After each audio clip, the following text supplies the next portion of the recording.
Welcome to Ivy League Murders. On this podcast, we focus on cases affiliated with the Ivy League, exploring the darker side of higher education. What happens when genius becomes evil? My name is Sarah Alcorn. I'm a Harvard graduate, and I've been a private investigator since 1999.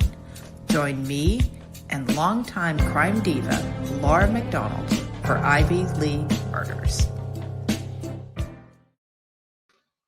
Welcome to Sports Talk with R&J. I am Steve Risser along here with Justin D'Onofrio.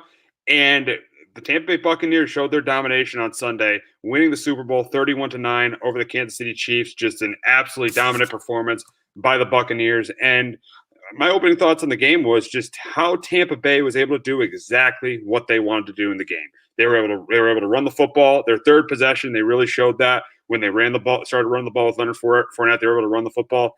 And one thing they really were able to do all day long was get pressure on Patrick Mahomes, and they were able to predominantly do it with rushing four. Which yes, I picked the Chiefs, but I said before the game, if the Bucs could have success rushing four guys, they have a very good chance of winning the game. And they not only did they have success, that front four wrecked the game. They completely dominated the game. Patrick Mahomes was awful on third down. They completely shut the Chiefs down on third down. The pressure completely affected Patrick Mahomes all day long. And it was just an absolutely dominant performance by the Buccaneers. And on defense in the secondary, they mixed up playing man and zone. They played their safeties deep. They played Winfield and Whitehead deep pretty much mostly the entire game. So it was just a completely dominant performance. And for Kansas City, really, I didn't love their game plan coming in. I thought they would be more prepared for how good that pass rush was of the Tampa Bay Buccaneers. I think they really didn't set up a lot of design screens with Patrick Mahomes, not really a lot of rollouts or bootlegs. They kind of just decided we're just going to throw Mahomes in the shotgun and really see if our front four could try to contain their pass rush, and they absolutely couldn't. And it was just a day where they couldn't do it. They couldn't protect him, and on the defensive side of the ball, they couldn't stop the run, and that's why Steve Spagnuolo couldn't bring any of his blitz packages in that game. So they really only blitzed 2 times the entire game. So it was just a dominant performance by the Buccaneers. And Tom Brady, what more can you say? What can you say? He's now a 7-time Super Bowl champion. It still is crazy to think of. It is. Another great performance by him and the Bucs. Yeah, and I'm sorry, I guess, with the Chiefs too. They abandoned the run game too, I thought, way too early. And I know with their front four, they probably wouldn't have been able to get much going, but I didn't like how they pretty much abandoned it early on in that game. Nothing went right at all for them. Their offensive line.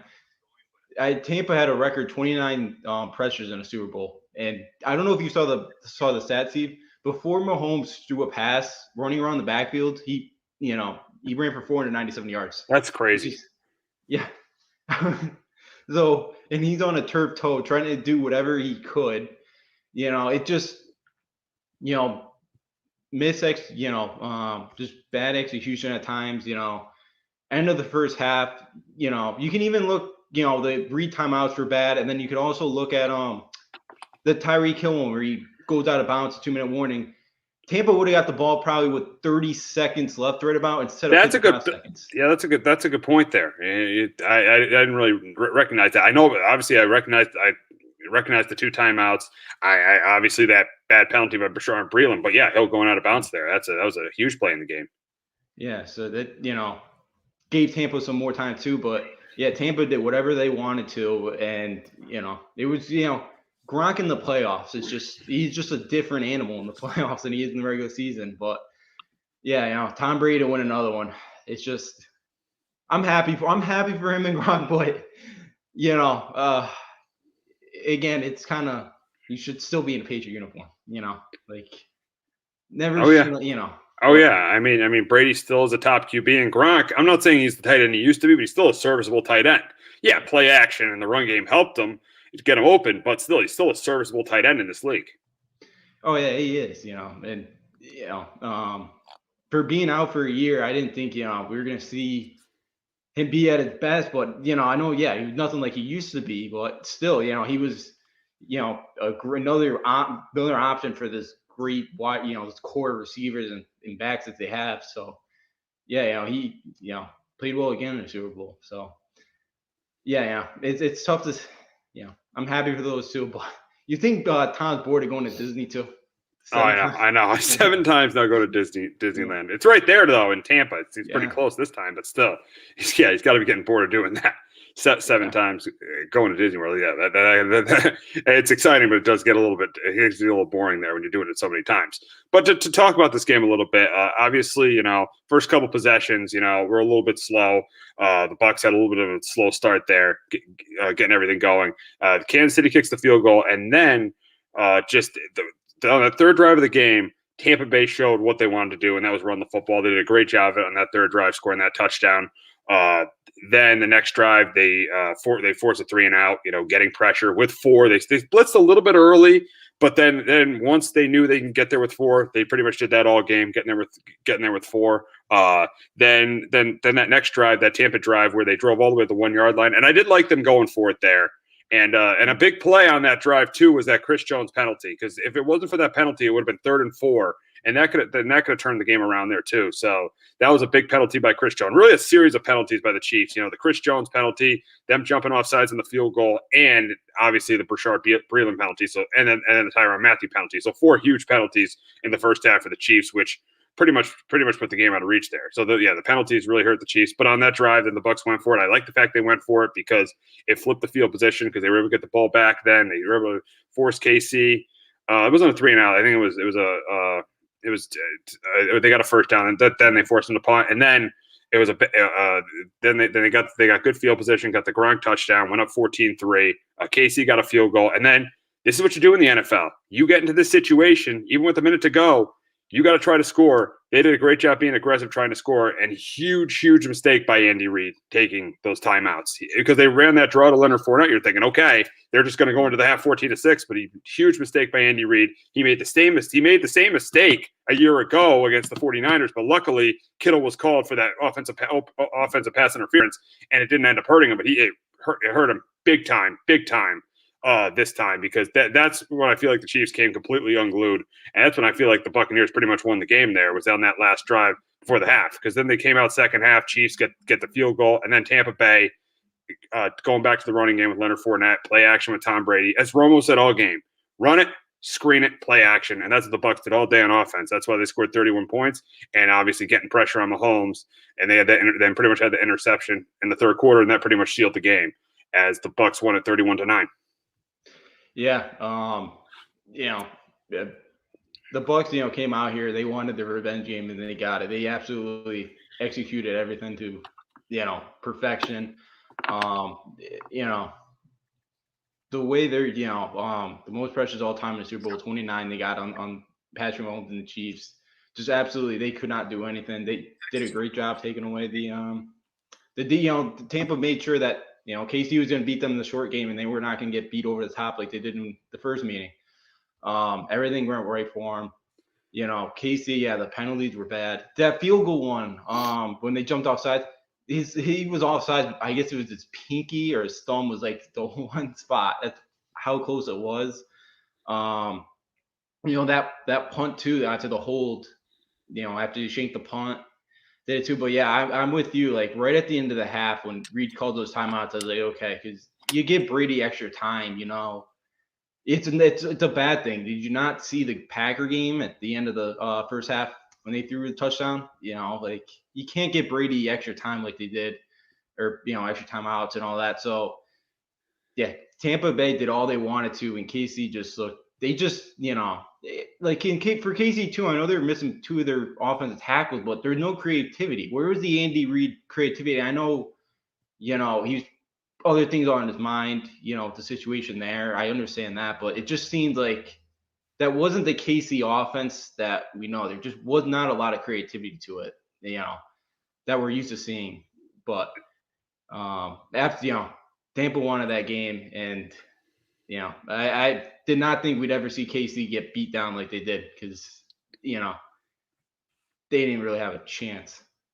No, and it's the first game that Mahomes lost by 2 scores in his entire career. Okay. And yeah, and you're right, Andy Reid. There just wasn't a lot of creativity at all on offense. It pretty much was, and they tried some screens there, but they really didn't work. The Bucs were able to take those away, but there just wasn't any real creativity. It just was pretty much, let's just hope Mahomes can make plays against this defense. And when you're playing a defense like the Buccaneers, and there's such a mismatch between your front four and their offensive line, you got to come up with some, reverses, some, rollouts, bootlegs. You got to come up with some different things. And it just seemed like Kansas City did it. And you mentioned earlier how they abandoned the running game. And yeah, because you look at that on 2 of those drives in the first half, they didn't run the ball at all. They really only ran the ball 6 times in the entire first half. And one of those times was, I think, on that last drive of the half, and they ran it, I think, 4 times on the drive where they got a field goal. So they were having some success running the football. But I just think the coaching staff of Kansas City had so much respect for that Tampa front 7 that they felt like we really can't run on these guys because we haven't ran the ball that well all year. And they felt like, the one thing Tampa does so well is stop the run. And they just felt like, we really can't run on those guys. We're going to try to attack their secondary. But that didn't work because Mahomes literally had no time to throw at all. Yeah, you're exactly right. He was running for his life. But yeah, it's like what the Bills against the Ravens kind of that game, back AFC divisional round. They banned the run game. Again, they didn't really have, they were able to kind of throw the ball, but they didn't have a ton of points. And it still goes to show you, I know it's all, you still need a running game in the NFL to win games. I know all these high-powered quarterbacks. Oh, absolutely, you need a running game. I mean, yeah, you don't need to pay a running back $17 million a year, but because 2 guys could do the job that 1 guy could do, because like the Bucs had 145 rushing yards, and Fournette had 89, and Ronald Jones had 61. So you don't need to pay 1 guy $17 million a year, but you need to have a running game because these defenses. And especially when you get late into the playoffs, these defenses are pretty good. And if they know you're going to throw the ball, they're just going to pin their ears back, get pressure on the quarterback, and it's pretty much game over. So you definitely need a running game. And I'll eat some crow about my offensive line takes over the years. Okay, I know Jace knows, I know you know that I am not the biggest O-line guy. Okay, I've felt like the O-line is kind of gone down, the O-lines are kind of eroding in the NFL, which I still think is the case. And I still think you need to be great on the offensive line. You just can't be what Kansas City was on Sunday on the offensive line. Because if you're that, there's just no chance you're going to win. You could win games in this league having that bad of an offensive line. That shows you where offensive line plays in the NFL, but you can't win championships having an offensive line that bad. Yeah, I was going to ask you that. Yeah, it's important. I still think it's important to have an offensive line. But yeah, in most circumstances, you're losing your 2 offensive tackles. And we kind of, really showed you that tackles isn't so important. And like, do you think it, like if they played Tennessee, who had no pass rush, like maybe things are a bit different. I still think, Mahomes may have had some struggles trying to get rid of it because it was that bad, but I still think it's important to have an offensive line because look, Patrick Mahomes looked human again, and he tried all he can do. I'm not trying to put any blame on Patrick Mahomes. He did everything he could to try to keep his team in the game, but even Pat Mahomes struggled when his offensive line, was down some pieces. It's pathetic, yeah. Yeah, so, any other quarterback was in trouble with that line. So I still think it's important to have, you don't need a great offensive line throughout, but you need some guys that could play and at least give you more than 3 seconds to read the defense and, read the coverage and all that. Oh, absolutely, without question. And I think one really underrated player in this game, his stats weren't great, was Mike Evans, and I'll tell you why. He drew 3 huge penalties in that game because you remember the interception Brady threw.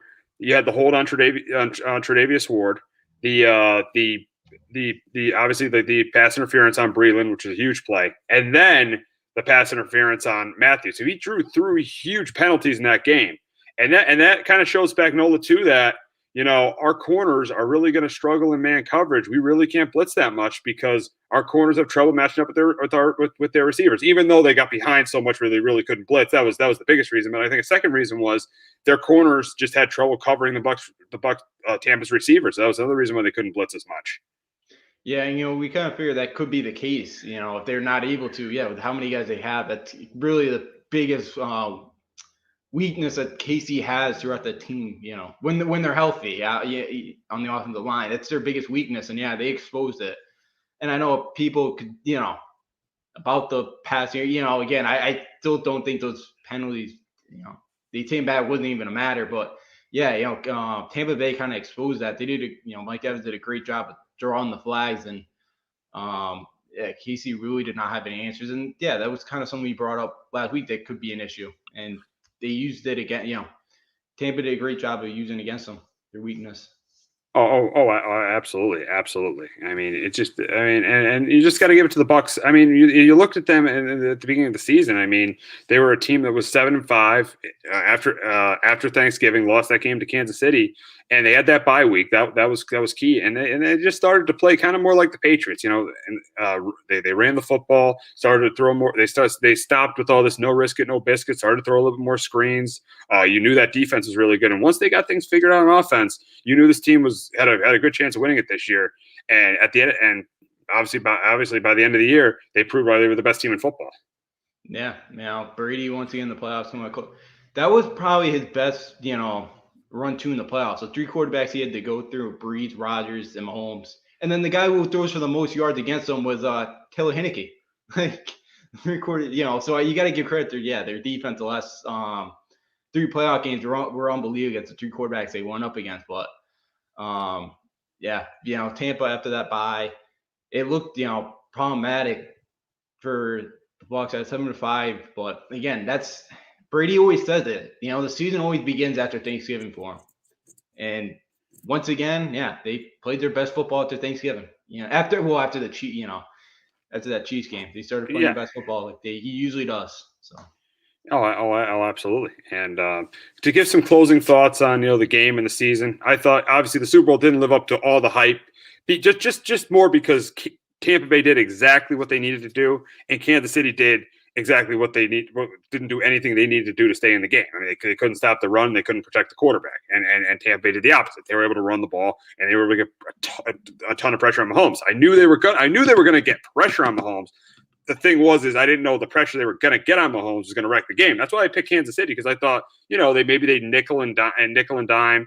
They throw the ball, and they did give up those seam routes to Kelsey. But I did think that they'd score points when they got into the red zone, but they just couldn't do anything when they got in the red zone. So I think Tampa Bay did a really good job of getting pressure and running the football. They did exactly what they had to do. Kansas City, just could not protect and their quarterback, and they couldn't stop the run. And obviously that was the biggest key why the game was a blowout. I think Todd Bowles did a great job, and he completely outcoached Andy Reid and Eric Bieniemy. And I think you got to give it to the Bucs. They had a great year. And for the Chiefs, I mean, one thing they're going to have to work on this offseason is they got to get a player. They got to get somebody, either a defensive tackle or a linebacker that could stop the run. Because if you look at all the big games the Chiefs have gotten beaten over the last couple of years, you remember that Patriot game where they got beat? The Patriots ran all over them. The last 2 playoff games they got beat, they got ran all over. The Patriots in 2018 in the AFC Championship game, and the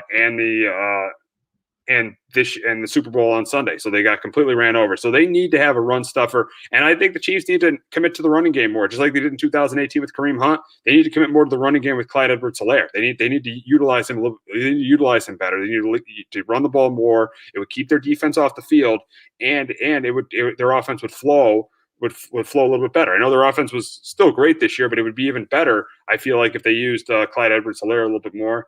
And my final thought on the season, I think you got to give big props to Roger Goodell. He did a great job. 269 games were played, and they played all 2,269 games. They did not miss any games. And you got to give credit to a commissioner when he does that. You say what you want about Goodell. The NFL did an outstanding job with COVID to get this entire season in and not to miss an entire game. I think they did better. The NBA did a great job in the bubble, but I feel like they did better than any other league dealing with playing through a pandemic. So the NFL did an outstanding job this year with the pandemic. Yeah, actually, I'll start with the commissioner on that first, and now go my thoughts. The NBA, they did a good job. And I think, it helped too that the timing that they did have, 6 months beforehand to figure it all out. But it is still impressive they got all the games in. The one problem I had with Goodell on Sunday night is he finds all the coaches for not wearing a mask, but he wasn't wearing one Sunday night on that stage. At least put it around your face, at least put it around your neck. Yeah, I get it. Everybody else.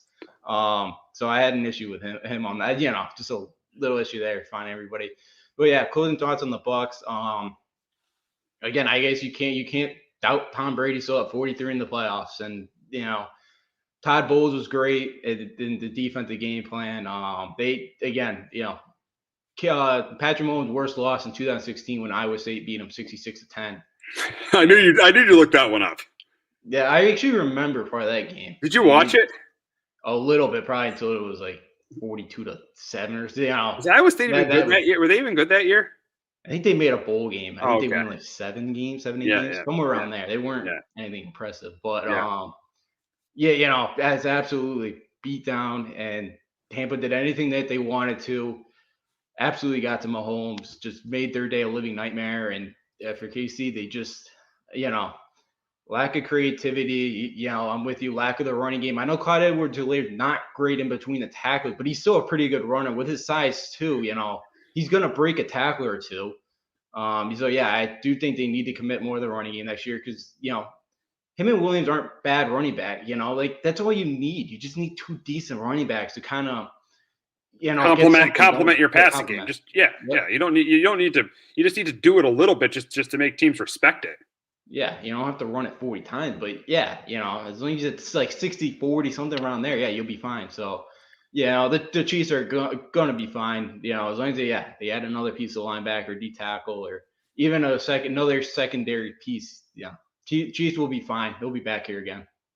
Oh, absolutely, and because I think they'll obviously be one of the favorites in the AFC. Even though I think it's going to be tough to get to a Super Bowl 3 years in a row. It always is. The last team to get to the last team to lose the Super Bowl and then get back to the Super Bowl was the Patriots in 2018. And before that, it was the Bills in 1993. So it's very, very hard to lose the Super Bowl and get back the next year. It's a much easier to win the Super Bowl and get back the next year, as we saw with the Seahawks in 2014 after they won it in 2013, the Patriots in 2016 after they won it in 2017, and then this year with the Chiefs, and then even longer before that, the Patriots when they won back-to-back Super Bowls in 03 and 04, and then the Broncos when they won back-to-back Super Bowls in 97 and 98, and then with the Packers when they won the Super Bowl in 96 and lost the Super Bowl in 97. So it's much easier to win it and get back than lose it and get back. And Tom Brady, he proved why he is not only the greatest quarterback of all time, the greatest NFL player of all time. He proved on Sunday why he's the greatest athlete of all time. With 7 championships, 10 championship appearances, we will never see an athlete like Tom Brady ever again. No, we won't. I won't compare, to everybody. Yeah, right now, he, best all-time quarterback. Best NFL, out there right now. It's remarkable what he's doing at age 43. It really is. It's impressive. So, because you look at Breeze and you look at Ben, and they're wearing down, and you look at Tom, and I know the arm strength's not there anymore, but still, he's been great. So Tom Brady again, and I know we were talking last week about the Rams are the favorite, but how can you bet against Tom Brady going up against Matt Stafford? Like, I think Tampa could be the front runner in the NFC. Oh yeah! Stop it with the Rams being a favorite. I'm not. There's no way I'm betting. I don't care what team Matt Stafford has around him. There's no way I'm betting Matt Stafford. I'm taking Matt Stafford against Tom Brady. There's no way. The Buccaneers are definitely my team, my pick in the NFC going into the season next year. And I think they're going to. I think if they're able to re-sign Chris Godwin and Shaq Barrett, I think they win it again. So seeing what happens in free agency, I think they're going to win it again. And Brady's 44. He's got no sign of slowing down. No, he does not, and it's impressive. They have to re-sign it too, right? Lamont David, the linebacker too. Levante David, I think. Yeah, Levante David. Yeah. But I'm ready for the schedule release now. I want to see Tom Brady returns to Foxborough. That's going to be interesting. We will get to that. I want to go. Oh yeah, that would be nice. That would be nice. I'll guarantee you that's going to be either a 4:30, a 4:25 Fox game or a Sunday night game. That that for sure. So we'll see. We'll see what happens there. And a grand that just entered Gillette Stadium that night. What do you say? It'll cost you probably about $1,000 to just walk into Gillette Stadium that night. Easily. But we got to move on to some other NFL news. And Carson Wentz right now, there's rumors about him being traded. There's rumors about it, big rumors about him being traded to either the Colts or the Bears. And Jace, if you get any breaking news, please let us know. The Eagles in the coming days are going to trade Carson Wentz. It looks like they're going to go with Jalen Hurts, and it looks like Wentz is going to be traded to the Eagles, to the Bears, or the Colts. And personally, the Colts are definitely the bigger. For me, that would be a much better option for him. Really good offensive line. They got a top defense, a coach that was the offensive coordinator when he won the Super Bowl in 2017. I mean, yes, the receiving core is a little bit shaky, but I think Michael Pittman is emerging, and I think he could emerge as the number one receiver. Obviously, T.Y. Hilton's a free agent, but I think that the Colts would be the much better destination. If you went to the Bears, you would have another bad offensive line like you did with the Eagles this year. The running game is emerging a little bit with David Montgomery, but he's got to be more consistent. Allen Robinson's a free agent. Defense is good, not as good as the Colts. So it's pretty obvious what the better option would be. The better option would be for him to succeed would be to be traded to the Colts. Yeah, I'm with you. I guess too. I heard this morning. I guess the Bears GM, I think, is getting annoyed. I guess too with the waiting game right now with the Eagles. So again, I don't know if they're gonna pull their offer, but yeah, I think it's a much better fit with the Colts with the line. With that offer, yeah, maybe they may lose T.Y. Hilton. They need another weapon wide receiver, but again, he's a guy. They got a solid defense. He's a guy that that I know he didn't get him to the Super Bowl. He's kind of been there though, and had his team in great position. That MVP year, he reunites with his old OC. So yeah, I think the Colts could be a really, really good fit for him. Again, I guess I heard too, it sounds like the Colts don't want to give up a first rounder for him. And it sounds like that's what the Eagles want though. So I think that's kind of like the last missing thing here. But because I think Easton's a year away, and obviously Rivers isn't coming back. Easton's not going to be their starter, dude. I know. I think it sounds like he's another year away. Okay. But, if they did ever want him, it sounds like he wants another year. They need another year. But it'll be interesting. I think it'd be good for him to go out and get refreshed. But I heard something like an Eagles reporter saying, he's uncoachable though. It was like the first time I've heard that one though, which that's interesting. That's why I think him and Nagy wouldn't fit, because Nagy knows Peterson. I don't think that would be that would be an odd match. I think the match it would be Frank Wright, Carson Wentz, and eventually I think the Colts are going to get it done, because I think they might just lower the asking price as time goes on. I think they'll lower the asking price to 2 first to maybe a second round pick, because the Colts are in desperate need of a quarterback. They're high. They're not anywhere near the top 10. They'd have to trade up to get a quarterback. So, and obviously Wentz worked with Frank Wright. So I think it's going to be the Colts. I think that's the team he's going to go to.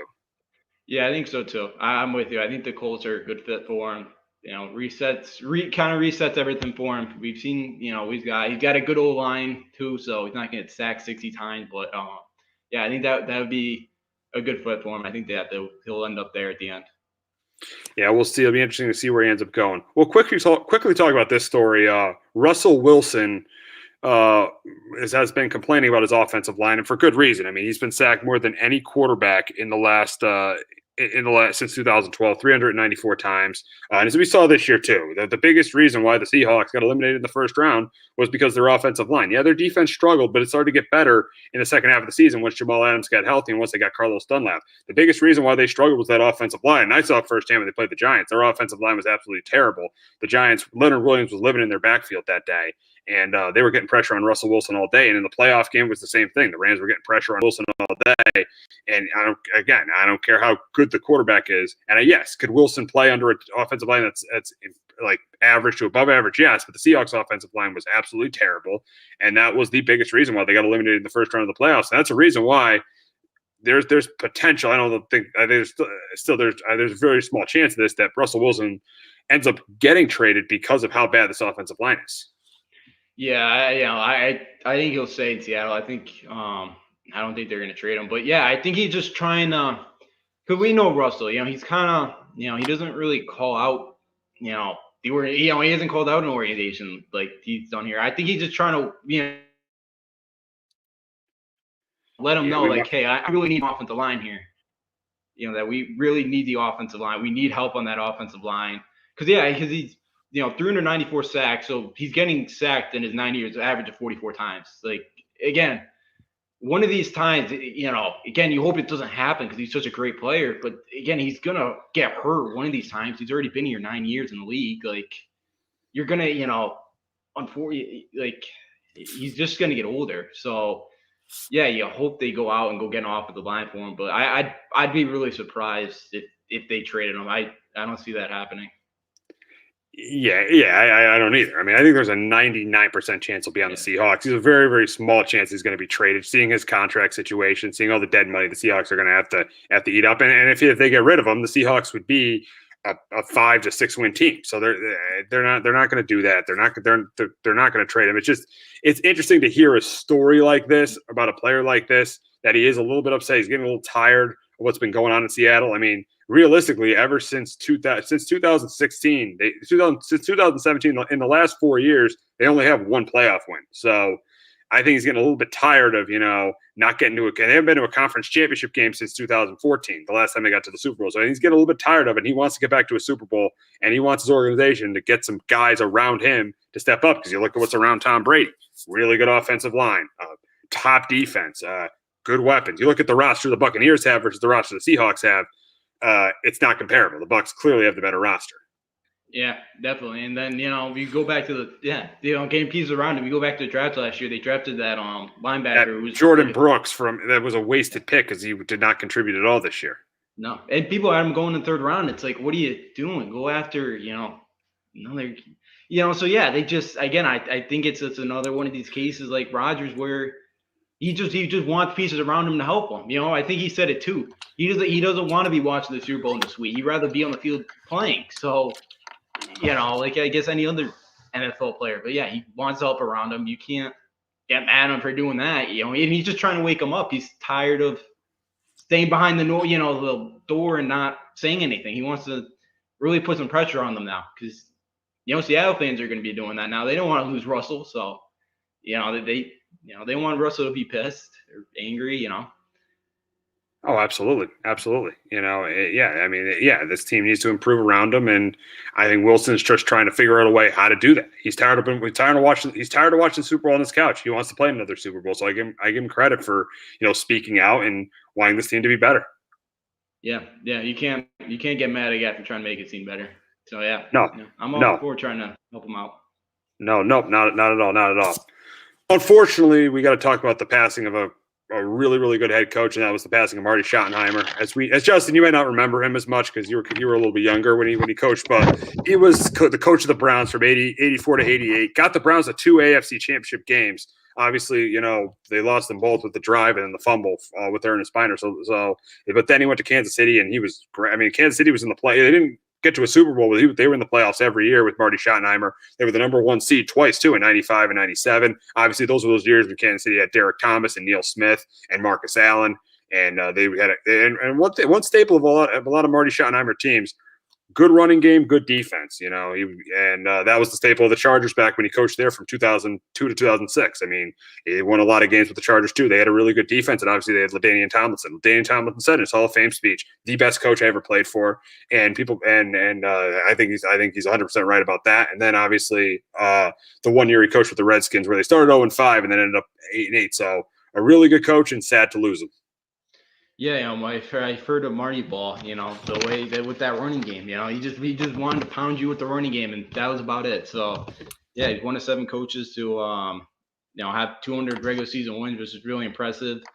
I know the playoff record isn't great, but regular season, he seems like he was unbelievable. I know a little bit, I do remember kind of hearing they fired back in 06 when the Chargers fired him after 14-2 year. I was like, I was 8 and I was like, that was a mistake. I felt like that was a mistake, but he didn't get along with the GM AJ Smith. That was a mistake because they hired Norv Turner and the team. Yeah, they got to the AFC Championship game the next year, but after that, the team just never got to the level it was with Marty. So yeah, that was a mistake. But yeah, I mean, I say even though he didn't win a championship, I still say a great coach, one of the best coaches. I think one of the best coaches never to win a championship. Yeah, no, I'd put him up there. I definitely would. So yeah, it's unfortunate we lost him, but yeah, everything heard. I've seen some much in like NFL. I've seen some of like the game, watching like NFL films or whatever, of his teams, and kind of like an old school type of, like with the running game. Totally old school. Very from. conservative. Love to run the football. Love to play good defense. I mean, kind of the opposite of today's game, but he was. Yeah. But if it worked in the time in his era, it completely worked. I mean, he was an old school coach, and it worked. Yeah, so if it works, why fix it? There's no point to fix it. So seems like a really good old school guy. Definitely, I think one of the best coaches never to win a Super Bowl, unfortunately. Absolutely. It's sad that he's gone. But still a great coach, great man. Sad that we had to lose him. I think it was a couple days ago. So it's it was a sad day around the NFL community a couple days ago when we lost Marty Schottenheimer. But we got to get to NFL awards, and on Saturday night they announced the NFL awards, and Offensive Player of the Year, Derrick Henry, completely deserved. I mean, he was outstanding this year. Led the league in rushing. He was clearly proved why this year he was the best running back in football. He was outstanding, and he carried that Titans team to the playoffs that they ended up losing. And a big reason they lost was because the Ravens were able to completely shut him down, and Tannehill could not be as good without him carrying that team. And we got our Defensive Player of the Year. That's Aaron Donald. I mean, that's pretty obvious. He's outstanding. I mean, clearly been the best defensive player in the league for the last 4 or 5 years. Justin Herbert.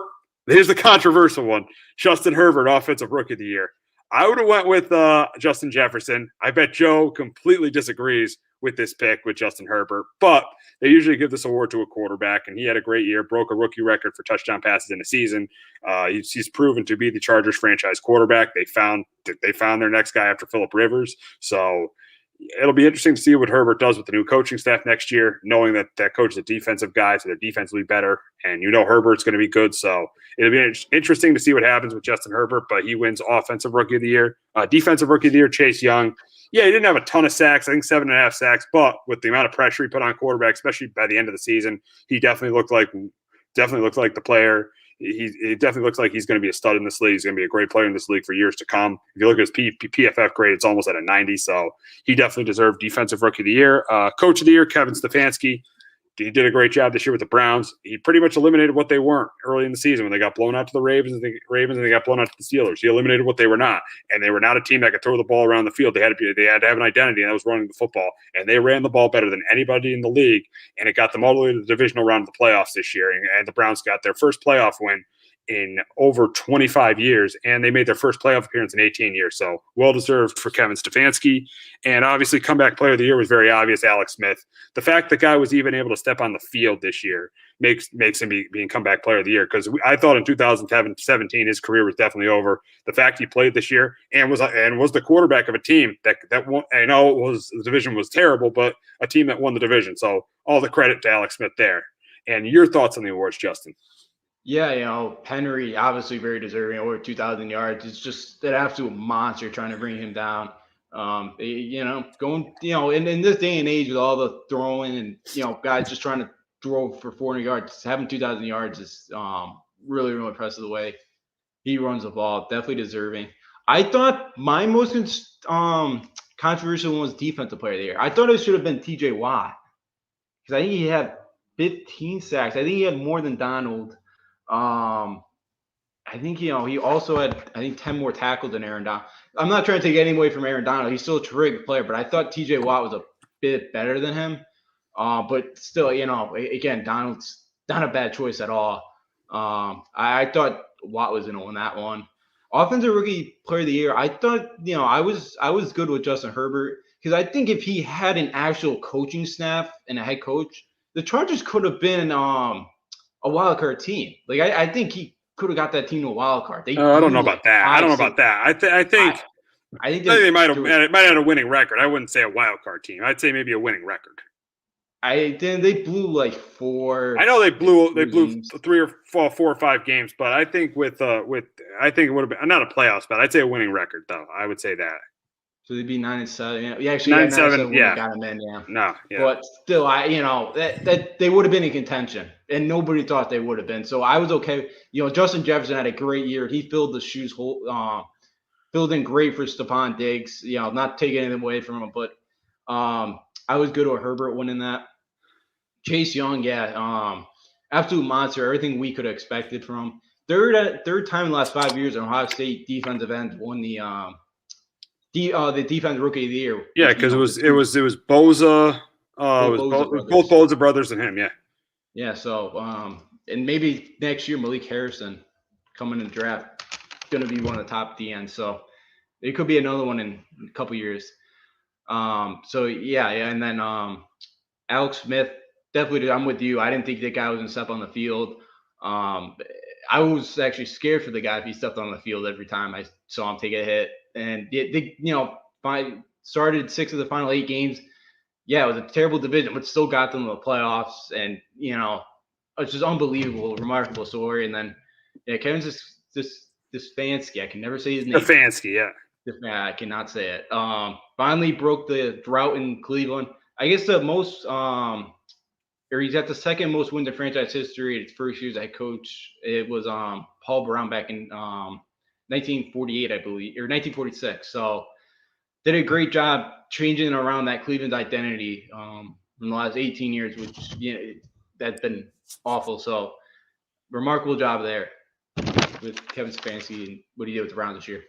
Absolutely, absolutely. And congratulations to all the award winners who won those awards on Saturday. But we got to wrap up our NFL talk with another thing that was announced on Saturday, and that was the Hall of Fame class of 2021. 3 of the names were pretty obvious, obviously. Peyton Manning, Charles Woodson, and Calvin Johnson. Peyton Manning, obviously, 14-time Pro Bowler, 10-time All-Pro, a Super Bowl champion in Super Bowl 41 and in Super Bowl 50, Super Bowl MVP in Super Bowl 41, 5-time MVP. Obviously we knew Peyton Manning was going to be a first ballot Hall of Famer, and definitely a top 3 quarterback to ever to play the game, in my opinion. Charles Woodson, Raider from 98 to 2005. Then he went over to the Packers from 06 to 012. Finished his career with the Raiders. 9-time Pro Bowler, 8-time All-Pro, 2009 Defensive Player of the Year. We knew he was going to be a first ballot Hall of Famer. Always one of the feared defensive players in this league. One of the best corners in football for almost a decade. Then he moved over to safety at the end of his career. Calvin Johnson, obviously one of the best wide receivers of our generation. I mean, 6-time Pro Bowler, 3-time All-Pro. Those numbers are a little bit low because his career was short. I mean, his career was short, and he had terrible quarterbacks in Detroit outside of Matthew Stafford. But once Stafford got into his prime, Calvin Johnson was obviously his number one weapon.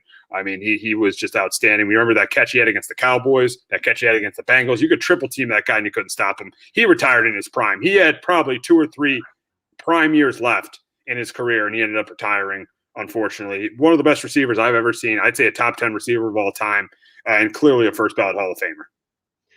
Yeah, I'll start with Peyton. Definitely very deserving. Obviously, such great weapons, those Colts teams as well, when you had Harrison and Wayne, and, some great, unbelievable meetings, with Tom Brady and the Patriots. Always going to remember him as a Colt more than a Bronco, but he's always impressive. One of the top quarterbacks that I've ever seen, and definitely all time. He's sitting right there. Charles Woodson was definitely a cornerback I loved watching. Physical guy. Kind of saw him more at the end of his towards the end of his career. But yeah, unbelievable cornerback. It was I remember he started out his career with the Raiders. It was cool to kind of go see him go back and finish there. Charles Woodson, and then Calvin Johnson. I loved watching Calvin Johnson play. The guy was a cheat code out there playing wide receiver, and you could triple team him.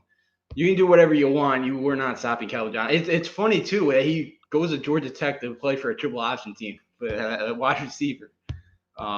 Even though he still leads Georgia Tech in all receiving yards all time, but yeah, it's unfortunate, with the that he retired a few years earlier than people thought he would have. But again, the injuries, the NFL, so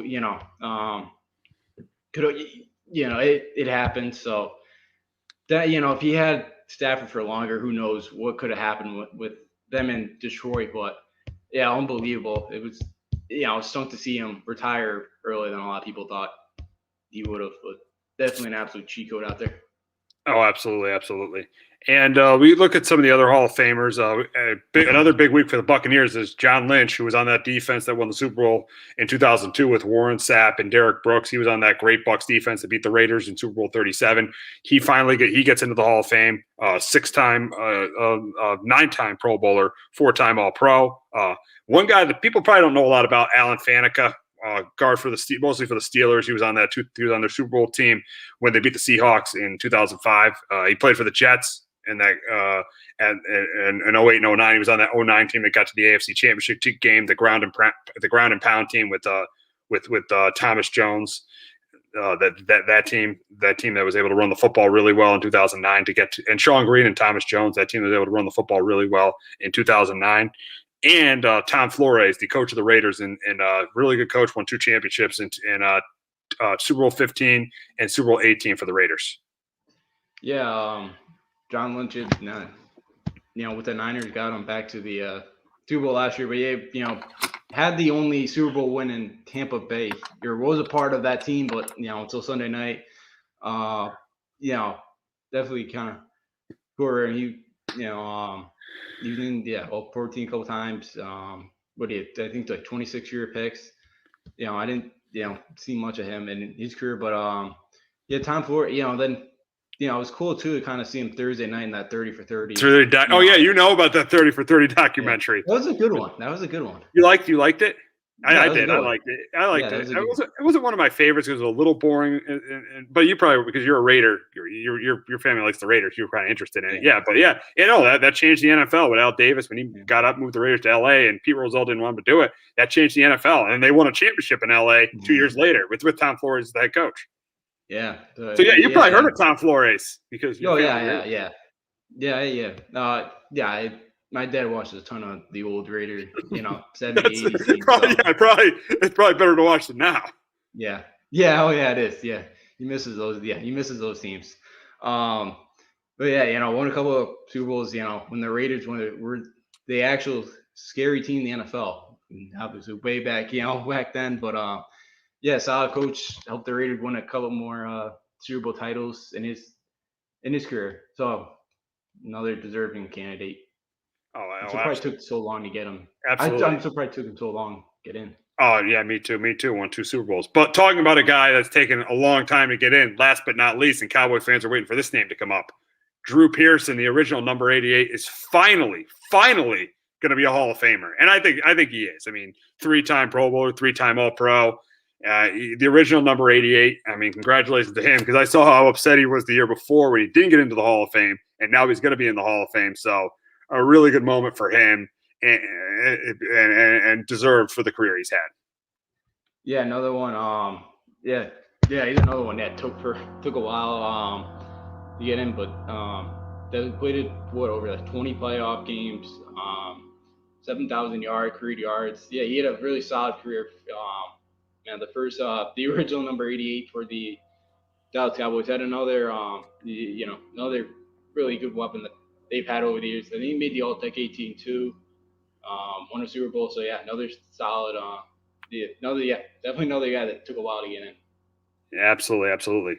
So we're going to talk a little baseball now, and the rich get richer. But before that, here's a promo from Baseball with the Bard. Looking for a casual baseball podcast to listen to? Well, Baseball with the Bard, presented by Clovercrest Media, has just what you're looking for. Tyler Bard and Noah Cross cover a wide range of happenings in the MLB and then dive into a deep focus on the Red Sox and Yankees. Join us every Sunday at 11 a.m. Eastern Standard Time for your weekly dose of Baseball with the Bard. That is Baseball with the Bard every Sunday at 11 o'clock. They talk about all the moves that are going on in baseball, and last Sunday they definitely were talking about this move as the rich get richer, as the Dodgers signed Trevor Bauer. So now if you look at this rotation, now they got Walker Buehler, Clayton Kershaw, David Price, and Trevor Bauer in this rotation. And let me tell you, this team right now, look at their lineup with Mookie Betts, with Cody Bellinger, with Max Muncy, with Corey Seager. This team just, in my opinion, they're on their own tier right now. They're on their own tier. It's them, and there's everyone else in baseball. They are clearly the best team in baseball, in my opinion. But, Justin, I want to get your opinion. Does this move make the Dodgers the clear favorite in the NL and in all of baseball? Oh, yeah, totally. Yeah, you had, Howard to the mix, Kershaw, Buehler, Price. And then, Dustin May looks like he's going to be a solid starting pitcher in this league. So, yeah, with that 1-5 right there, scary with that lineup. And they somehow still want to get Justin Turner back, too. So, I back at third. So, that lineup could get even better. So, oh, yeah, totally. I'm with you. This team's on just a totally different level than the other 29 MLB teams at the moment.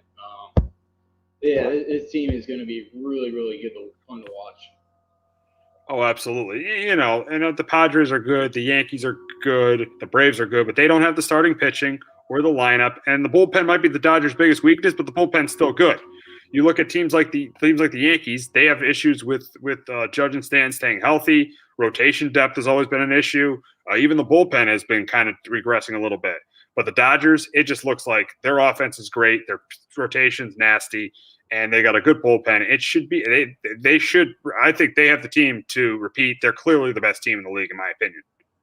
Yeah, definitely. They really wanted to show teams that this was no fluke that we won the title in 60 games. And yeah, they really want to build a dynasty of winning 3, 4 World Series coming up here. With all the talent, and again, their bullpen's probably the one biggest weakness. But with their rotation, it's like. They could be going 7, 8 innings every outing, so you may not even have to rely on that bullpen. But who knows? But yeah, they're not. As you said, the bullpen's not even really not the. That's a good weakness to have if that bullpen's like the weakest thing of your team. Oh yeah. I mean, especially when you're going to be scoring at least 5 to 6 runs a night, you're not going to give up many runs. So yeah, you're not going to be in that many close games. So is your bullpen really going to matter that much until you get to the postseason? Yeah, who knows? I don't. If Bauer and Kershaw stuff, if they all go 7, 8 innings, it possibly may not. But who knows right now? But again, it's a nice thing to have, but this Dodger team right now is just I don't know how you beat this team in a 5 or 7 game series. It just seems maybe we'll see a game or two, but that's really gonna be about it. Absolutely. I mean, it's just a team that's spending a lot of money. They're taking advantage of their resources they have, and you can't complain about a team. A lot of people are going to say, "Oh, like the Yankees back in the day, oh, they should win. There's no salary cap in baseball." Well, they're taking advantage of their resources. They're taking advantage of the way the sport's structured, and they got a ton of money, and they're taking advantage of it right now. They obviously after they traded for Betts, they signed him, and now they've signed Bauer. So I mean, you can't complain about what they're doing when they're taking advantage of the resources that are given to them. Yeah, they are. I think they're $30 million over the the threshold right now. I think they're at 240 and the threshold's 210, and they still want Turner. He got his. I'm actually surprised that they definitely are using all the resources they have and all the money. It's I don't know if you heard this. Trevor Bauer's going to make more money than 3 MLB teams. I think it's like the Pirates, the Rays, and the Indians. He's making by himself more than those 3 teams combined or than each of those teams, the rosters. It's insane. That's just crazy to think of. I think baseball needs to have a salary cap, but yeah, because they're becoming a lot of haves and have-nots in the sport. Unfortunately, that's the way the sport's really became turning into. It's turning into what it was back in the early 2000s. Just a lot of haves and have-nots. You look at the Royals, you look at the Padres, you look at the Tigers, you look at the Orioles. You look at all these teams. Just too many have-nots. It's just too many have-nots. Teams are just not trying to win. I think the pandemic has definitely played an impact. You look at a team like the Reds. They looked like a competitive team last year. Now they don't even go out and sign Trevor Bauer, and that takes them completely out of any conversation of competing for a championship. Yeah, it does. It's baseball. I'm with you. They need a salary cap, But yeah, the Rays are, and that's central, I guess. Now if the Cardinals getting Arenado to be tough, but yeah, they're not going to be a factor. kind of felt like they were, going to have some momentum, but that's all gone. I'm with you. They need a salary cap because you look at it too. What's Bauer going to do? The pitchers market, like we saw one good 60-game season from Trevor Bauer. Again, he was a good pitcher, but he wasn't worth $40 million before this. And the AL and NL Central stunk. They stunk. Those lineups stunk. Like, what's I'm trying to think. Who's their big starting pitcher on the market? Like, how about like a Shane Bieber or something? Or I know. How about Garrett Cole as a free agent next year? He's gonna want like 44. Yeah, you look at Shane Bieber. He becomes a free agent. He's going to want money, and he's really only proven it against he was good the year before, but he's only proven it against bad lineups where he put up big numbers. Pitches against the Yankees, he's absolutely terrible. Yeah. So it's just these guys. It's crazy what these pitchers, these guys want. It's insane. And I think that's also why they need a salary cap because you can't keep because the only two there's going to be 4 teams that can afford them: the Yankees, the Red Sox, the Dodgers, and like the Cubs. Like actually, they're kind of. It doesn't seem like they spend right now, but still, like there's no teams that can go out and get any of these guys soon. Like nobody. Like the Rays, the Royals aren't going to be signing anybody. These guys are going to want 10, 11 million, and they don't pay those. They don't pay anybody like that. But I'm with you. They need a salary cap. This is getting ridiculous. I don't, you can't be paying a guy $40 million a year, and he messed with the Mets too. I know he did. Mets fans are upset that they didn't get him. Yeah. Yeah, they are. I don't blame him. He had no business coming here. He just wanted the Dodgers to give him 40. He wanted to make more than Cole, and he did. Yep. Yeah, crazy to think he made more than Garrett Cole over a 60-game season, but that's what happened. But we'll talk about some more baseball news, and baseball plans to there's 3 rules that they're going to plan to have for the 2021 season. 1, I can't stand. 1, I like, and 1, I really don't mind. Which one do you want me to start? You want me to start with the one I can't stand or the one I like? Yeah, I want to see the one you can't stand. I'm probably on the same page with you. Oh, the one I cannot stand is the not having the universal DH. And I said this on other shows. It is absolutely ridiculous. Now that you're changing some rules to be a little bit more progressive, you keep this DH in the National League, which is a total waste of time to have a pitcher hit. There is no way you should ever have the pitcher hit. It makes no sense. You changed it last year to have a universal DH. Why don't you just keep the universal DH and keep the sport moving in a progressive fashion? But no, we're gonna have the pitcher hit in the National League. There might not be one more unwatchable. There might be nothing more unwatchable in major sports than watching a pitcher hit. It's totally unwatchable. I cannot watch a pitcher hit. Stop with this again. Stop with this. American League plays by one rules. National League plays by another set of rules. No, play by the same rules. You're Major League Baseball. Who cares about the American League and the National League? It's Major League Baseball. Who cares? Play by the same rules. It's stupid. And if you get to the World Series, the American League team has to take their designated hitter out. It's so stupid to play by those rules. Just play by the same rules. Get rid of the pitcher hitting. I cannot stand the pitcher hitting.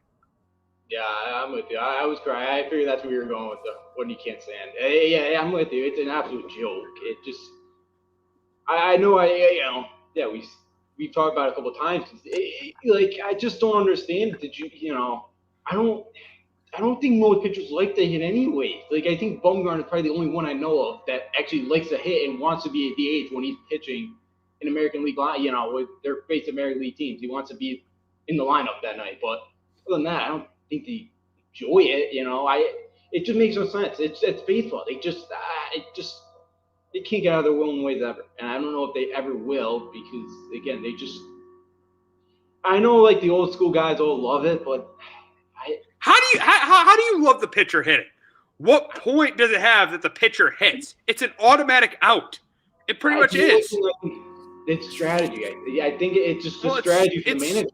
It's stupid. You have a pitcher hitting. It's stupid. The only level of baseball where pitchers hit before the National League, the only other league is in high school. That's the last time the pitcher hits at all. After that, the pitcher doesn't hit at all. They just worry about pitching the way it should be. You worry about pitching, not hitting. The pitchers don't hit. Pitchers should not bat. In minor leagues, they do if it's national. Oh, yeah, you told me that. You told me that a couple weeks ago. If it's National League versus National League, but the pitcher should not hit. Yeah, I'm with you though. Yes, they should not hit. I don't get it. That's the only thing I get is the strategy. So the manager still has to do something. It still has to use his mind and not the dummy analytical guys up in the in the suite, upstairs.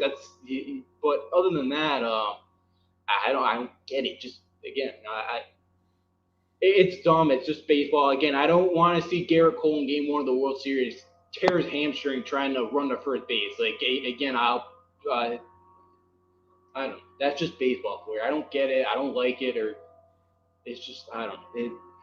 It makes it, I'm with it. It's unwatchable for the most part. The only guy I like enjoying is Bumgarner. The only guy that can actually swing a bat well. It's about it. Yeah. Bartolo. Yeah, that historic moment he had against the Padres. Yeah. So we'll get to a couple other, rules, and one of them is the doubleheaders are 7 innings. That's the one that I don't mind. I mean, you're playing a bunch of games anyway. You're playing like 162 games. I don't mind if they play a doubleheader and there's a couple 7-inning games. I don't mind that. I know the traditionalist's going to say every game's got to be 9 innings. No, it doesn't. You can play 7-inning games. Stop with that. Doesn't matter. Usually, most baseball games, anyways, are over after the 7th inning anyway. So it really doesn't matter if you're playing 7 innings or 9 innings with doubleheaders. Who cares about that? And it's good. And I don't mind the rule. It takes some strain off the bullpens. I don't mind that. Another rule that I actually like is I like the fact they put a runner on second base in extra innings. I like it because you don't want the game to go 15, 16, 17 innings. Fans don't like that. Is an exciting baseball once the game gets past you probably know this because I used to work Yankee games and you work Red Sox games.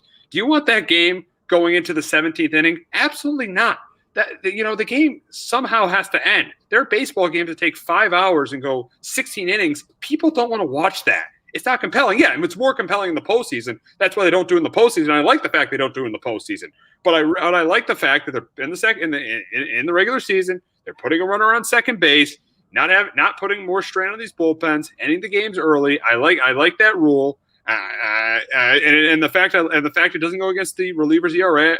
I like that too. The only way I would like the rules if it went against the reliever's ERA because it's not fair for a reliever to have a guy on second base and have that go against their ERA. So yeah, I like the rule they have the runner on second base. People that want to complain about that rule too, why don't you just win the game in 9 innings? Okay, win the game in the 9th. Okay, don't play for extra innings. Win the game in the 9th inning.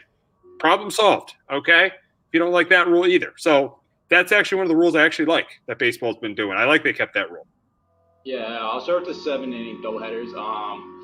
Yeah, I heard the do you know what actually the time of ball game it took for those 7-inning doubleheaders? Yeah. No, I'm not sure. 2 hours 11 minutes. Hey, moving along. Yeah, moving along. But then the final 3 innings take another hour, or 2 hours. You know, in 4 hours, they double the time. Yeah, you're shaving. Yeah, you're shaving time off the game. Again, which I don't mind. Yeah, I don't mind that. It make your sport better instead of people don't want to.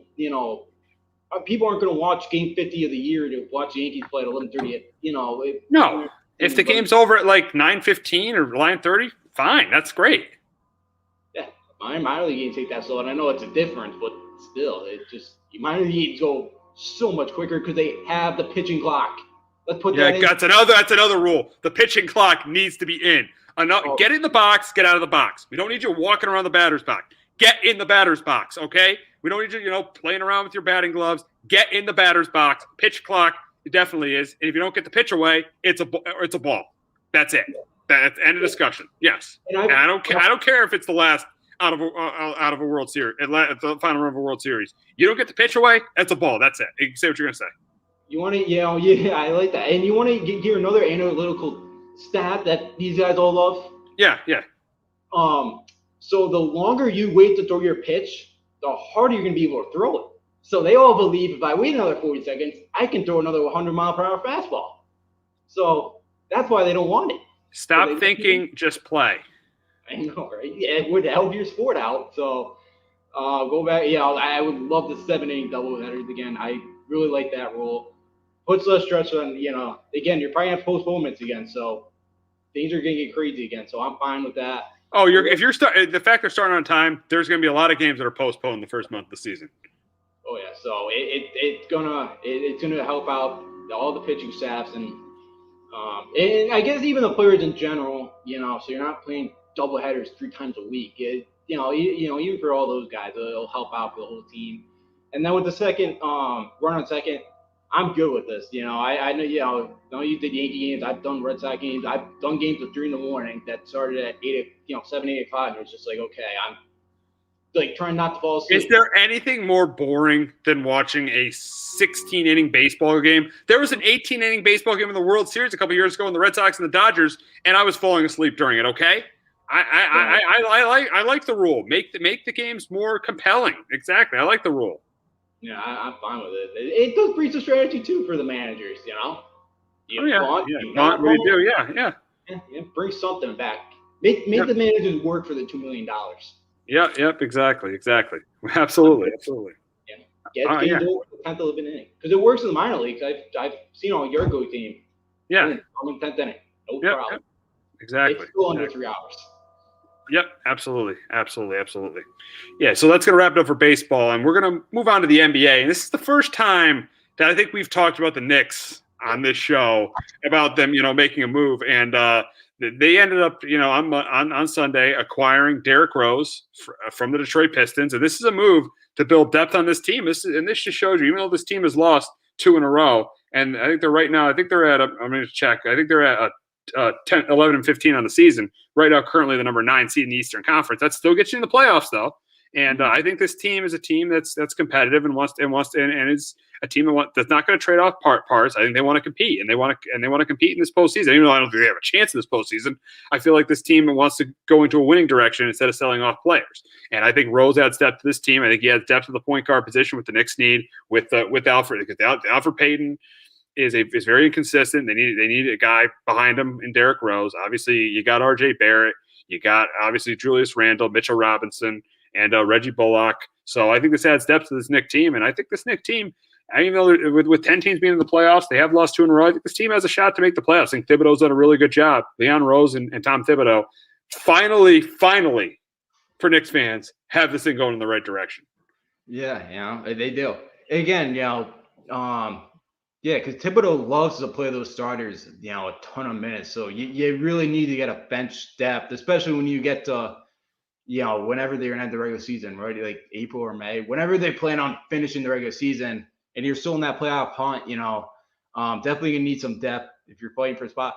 I think, even for the Knicks, I think the Knicks narrative too with this, I think they're really trying to change, the narrative of the Knicks. Like, okay, we're gonna try to be competitive. We're not gonna try to be the laughing stock anymore, And I think it helped when they brought Thibodeau in. I think it helps now that you bring Derrick Rose in, a guy that knows Tom Thibodeau really, really well.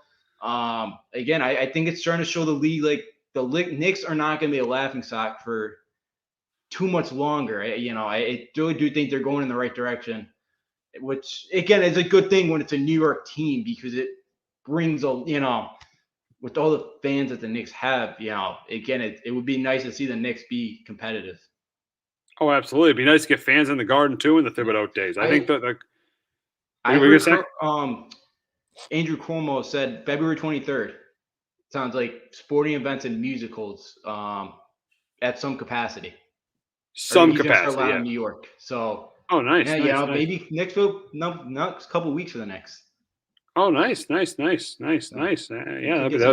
to get some fans. Yeah, because I think this Garden, because if R.J. Barrett emerges, I think they should keep Julius Randle. I don't think there's any way to trade Julius Randle. I think he should be a piece going forward. I think that I'm really excited for this Knicks team. I think, get Thibodeau coaching in the Garden, get this team playing competitively. It's a great place, massively. But you haven't seen it in your lifetime. You probably haven't seen it. But in the 90s, when they had Patrick Ewing, when they had Allen Houston, Larry Johnson, even back at that 94 team with John Starks and Anthony Mason and Charles Oakley, the Garden is a great place for basketball. Back in the days when they played Michael Jordan and Reggie Miller, that was the place to be. That was the premier spot in the NBA to play basketball, Madison Square Garden. Yeah, I haven't seen the next one. I've been there the Big East tournament when it's Oh, the Syracuse UConn rocking. games. That place was rocking during those. Yeah.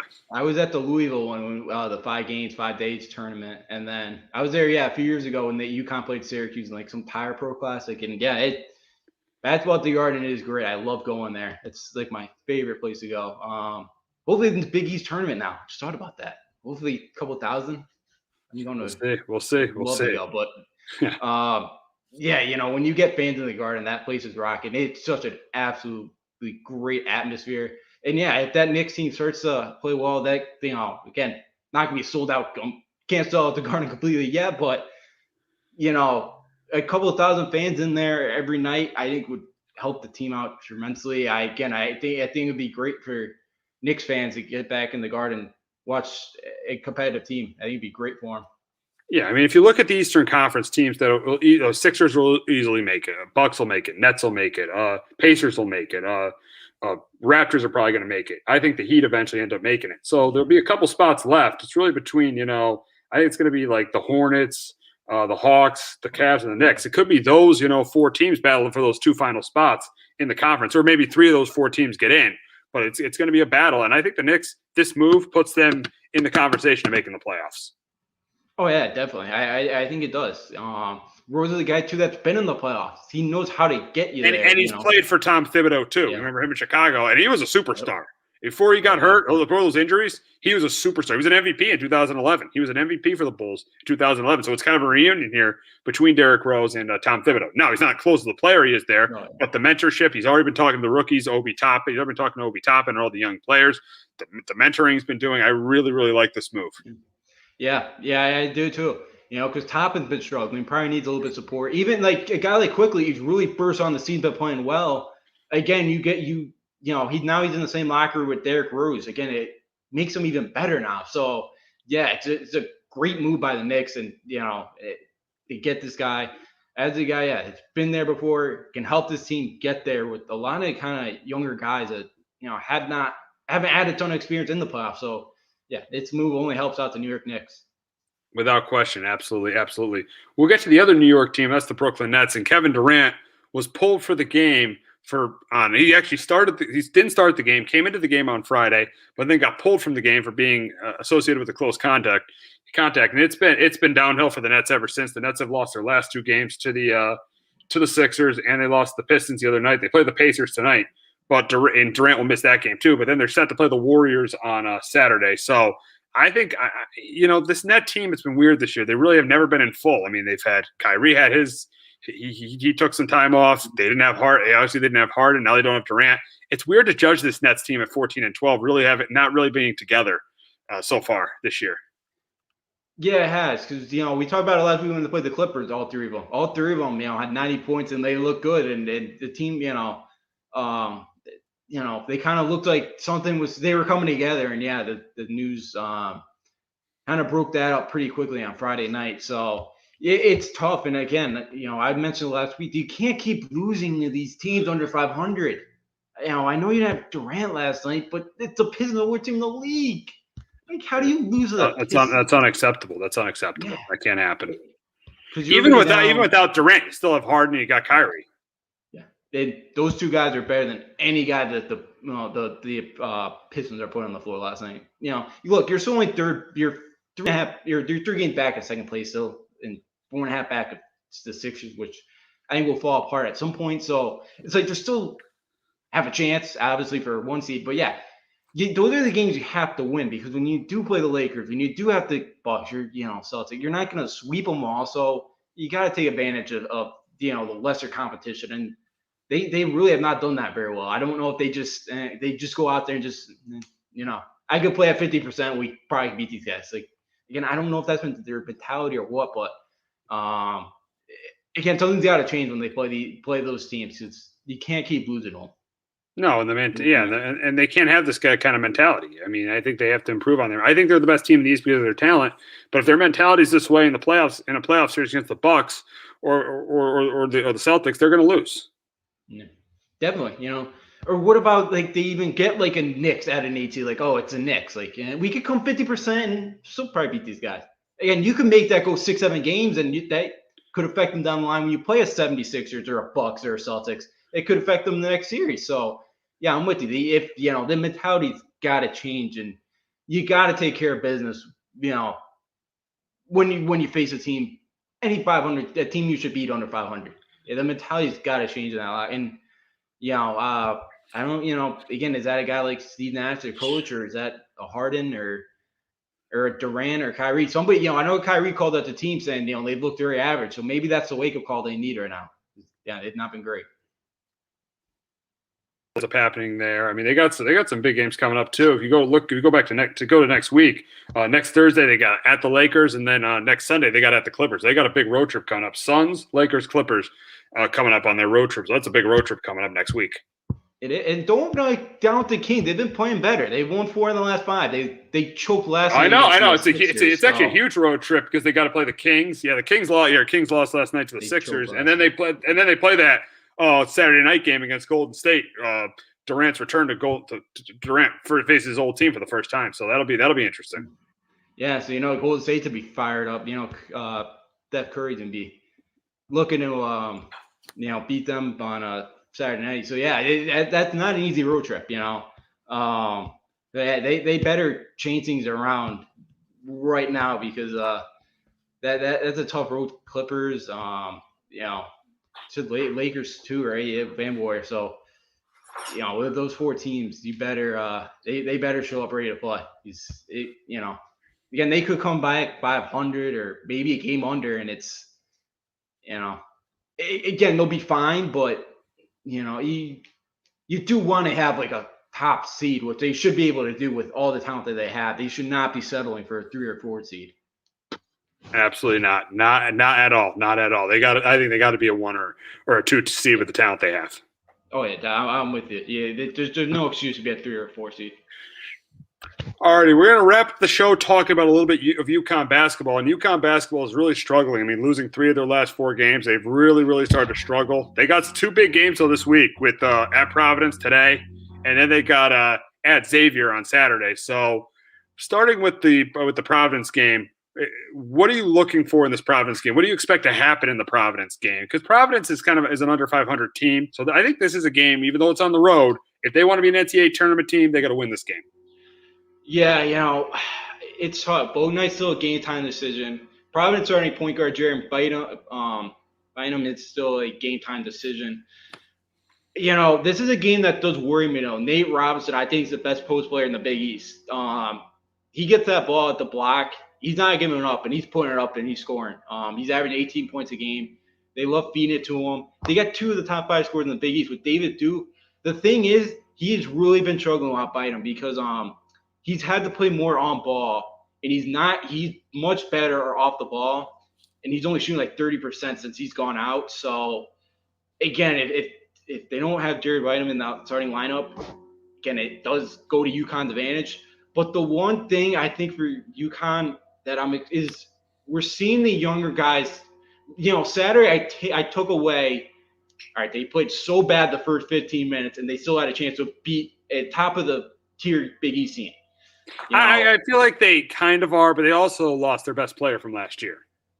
They did, but still, I think that they were pretty 5th. So again, right in the middle. Again, that's still a solid Seton Hall team. And for me, Jackson was great. Coming off injury, he played well. Jalen Gabney looked like the Gabney we saw at the end of the regular season, and that's when they started winning last year. Was when Jalen Gabney took over that point guard spot. And even Sonago's last 4 games, he's been averaging like 12 points and 5 rebounds, and he's shooting like 60% from the floor. Sonago's been better. He's going to have a big test today with Watson. He's got to stay out of foul trouble because I do not want Carlton on this guy. This guy will eat Carlton for breakfast. I'm very scared if Carlton's got to try to guard this guy. So we need Sonago playing. And so, for me, and he wants Martin Hurley wants Martin to play more as a playmaker this week or this game. Because he can do. He's a very solid all-around player. So that's kind of what I'm looking for. The younger guys just to keep stepping up. They're getting better. Again, if they can just keep playing games, I think things will get better. Hopefully, Boat Night is back because they just this is the last thing they don't have guys that can create for themselves. They don't have those pieces. And Bouknight's your one big guy. I thought Gagne did pretty well at it. I think Jackson's going to be good at it. But other than that, they just don't have guys that can create for themselves. And that was the big issue Saturday. Absolutely, absolutely. What do you see in the Xavier game?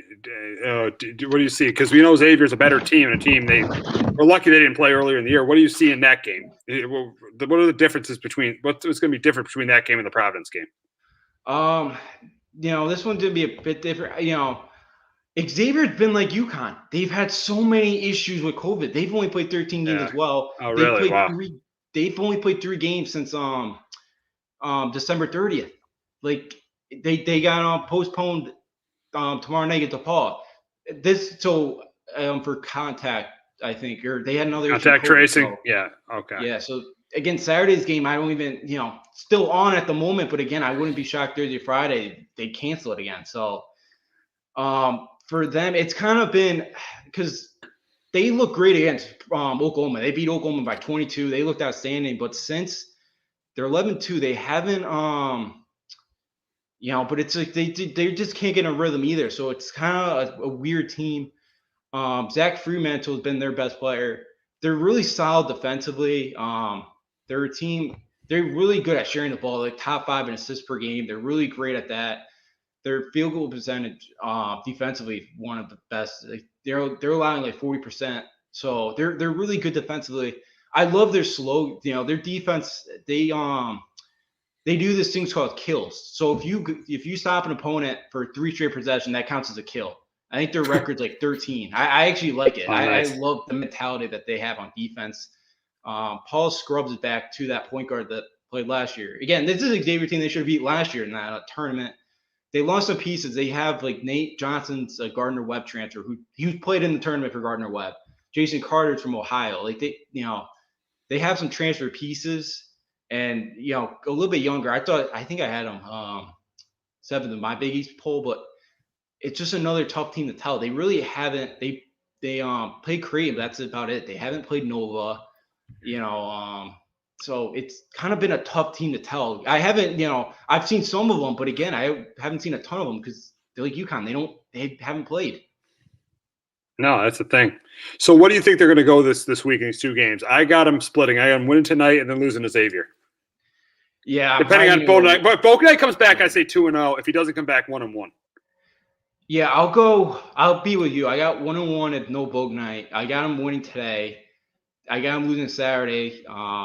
If they don't have Bouknight, yeah, Bouknight's in. I think they do win both games. Especially Xavier hasn't. It's going to be another. They haven't played since January 30th, so it's going to be another week. Before that, it was 3 weeks. So again, I think either or, they got to take advantage early because Xavier may not have their legs with them. You saw it last week, UConn. They got to be able to take advantage of that. They don't have their legs under them yet. Take advantage of that early, and I think if they can do that, they should be able to beat Xavier. Yeah, we'll see what happens in those 2 games. UConn being right now one of the first 4 teams in Joe Lunardi's bracket, and Joe Lunardi has them as one of the first 4 teams in. So they got to start winning games, and I think they really at least got to go 1-1 and probably 2-0 this week. Yeah, 2-0 would be great, especially Xavier's 11-2. I don't know what their net rating is. I can't remember, but yeah, it would really help going 2-0 because you do go to Nova next Saturday. You got Providence coming Tuesday night. Like these are 4 games that would really, really boost the resume here, and hopefully just getting in the rhythm the next 2 weeks, I think will really benefit, especially adding Bouknight back.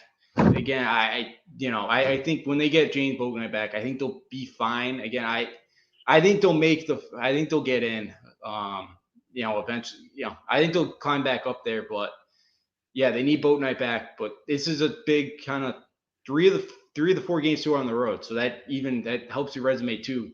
If you win those games, makes it look better. Absolutely. Absolutely. But we got to talk a little bit about the game Monday night. And that was an interesting game between South Carolina and UConn. The number 1 team, South Carolina was number 1, UConn was number 2. You wish Gamble was back for a game like this because Gamble would have been going crazy for this game. And how about Paige Beckers? 32 points, the first player in the history of UConn women's basketball to score 30 points in 3 straight games. And this is UConn. This is the UConn women. Yeah. This is the greatest, maybe one of the greatest teams in all of sports. A team with Rebecca Lobo, a team with Diana Taurasi, a team with Sue Bird, a team with Maya Moore, a team with Breanna Stewart. And this is the first player to do it as a freshman. That is just amazing. I'm telling you, this girl is unreal. I mean, unreal. Just I think she scored like the final 4 points of regulation and the final 8 points of the final 4 points of overtime. And then that 3-pointer. You see that 3-pointer hit off the back rim and went in? Unreal. That's not much to say about Paige Beckers. I mean, this is a special player for the UConn women. Yeah, I remember hearing her name like sophomore year of high school. And I've like been watching highlights of her like high school film. Like, wow, like this girl is just she's just gonna be unfair to this UConn team, what Gino has. Yeah, you can already reserve a spot for her somewhere up in, with her number, in the Husky of Honor. Just unbelievable. I don't know. Did you see that layup? Too, she got hammered and she threw it all. It's only called like a whole Harlem Globetrotters moment. It seemed like it was like, I remember the Tennessee game. She was 2 for 13 most of that game. Then she hit the big 3 in that game. Yeah, with like a second left on the shot clock. Like just I just never seen a freshman like have this much composure too. Like, down like the Tennessee game too, still finding her teammates. She wasn't panicking. She was under control. Like again, she's 18 years old too. And the next 4 or 5 years, she's just gonna be an unbelievable player. With all the grace that they've had, she's gonna be the next one. She's been unbelievable. I think she's one of the final 4 points. They don't have a great like shooters. She's kind of inconsistent, but actually breaking news: James Boatnight's out today, so now I'm very worried.